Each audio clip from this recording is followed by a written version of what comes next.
साल 1993 में यहां मिड टर्म विधानसभा चुनाव होते हैं। इस चुनाव में पहली बार मुलायम सिंह की समाजवादी पार्टी और काशीराम की बीएसपी ने गठबंधन किया था। सपा और बसपा दोनों के लिए गठबंधन फायदे का सौदा साबित हुआ। नतीजों में समाजवादी पार्टी को 109 और बहुजन समाज पार्टी को 67 सीटें आती हैं।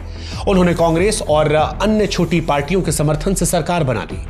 177 सीटों के साथ सबसे बड़ी पार्टी बनी बीजेपी को उस वक्त विपक्ष में बैठना पड़ा था।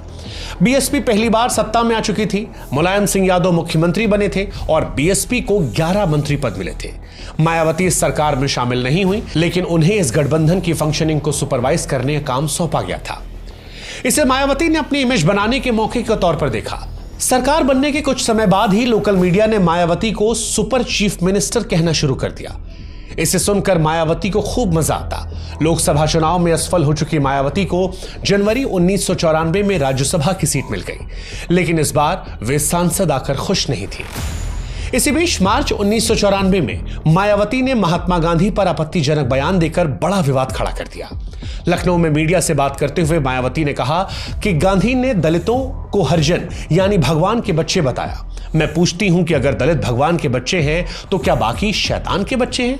अगर गांधी को यह शब्द इतना ही प्यारा लगता था तो वो खुद को हरिजन क्यों नहीं बुलाते थे? वे अपने नाम के आगे हरिजन क्यों नहीं लिखते थे?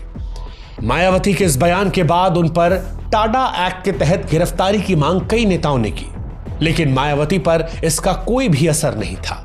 वह इस बयान को लेकर बिल्कुल पीछे नहीं हटी और अपने बयान पर टिकी रही। मुलायम सिंह ने सार्वजनिक तौर पर मायावती की आलोचना नहीं की, लेकिन मायावती के बयान से मुलायम ने दूरियां बना ली थी। 1994 के मध्य तक सपा और बसपा सरकार में दरारें दिखनी शुरू हो गई थी।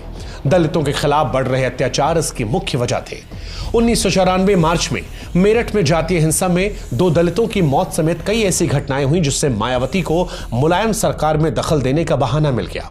कहा जाता है कि मायावती को सरकार में दखल देने में काफी मजा आ रहा था। इसी बीच 1995 में पंचायत चुनाव होते हैं। इसमें एक तरफा जीत के बाद समाजवादी पार्टी को लगा कि गठबंधन से केवल उसे फायदा हुआ है। मुलायम बीएसपी के विधायकों को तोड़ने की कोशिश करने लगे ताकि सरकार चलाने के लिए उन्हें बीएसपी की जरूरत ही ना पड़े। इन सभी चीजों के चलते 1995 की गर्मियां आते आते सपा बसपा गठबंधन टूटने का कगार पर था। मुलायम सिंह यादव उस दौर में मायावती का फोन उठाना बंद कर चुके थे, बीएसपी को तोड़ने की कोशिशें करने में लगे थे। उधर दूसरी तरफ काशीराम ने अटल बिहारी वाजपेयी के साथ अपने अच्छे संबंधों का फायदा उठाते हुए बीजेपी को गठबंधन के लिए तैयार कर लिया था। कहा जाता है कि काशीराम ने समझौता होने तक मायावती को भी इस बारे में जानकारी नहीं दी थी। बीजेपी लीडरशिप काशीराम को मुख्यमंत्री बनाना चाहती थी।